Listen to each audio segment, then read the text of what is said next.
Ang strict talaga ng parents ni Jenny. Hindi ba naman kami pinayagang mag-out of town?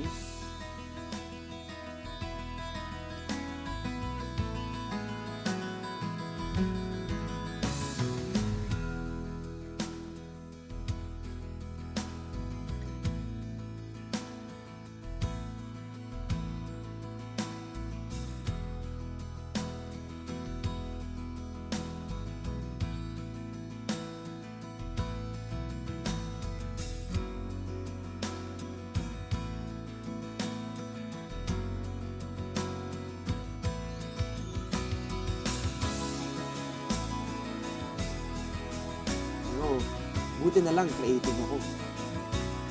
Buti na lang, madali siyang i-please. Walang kaarte-arte.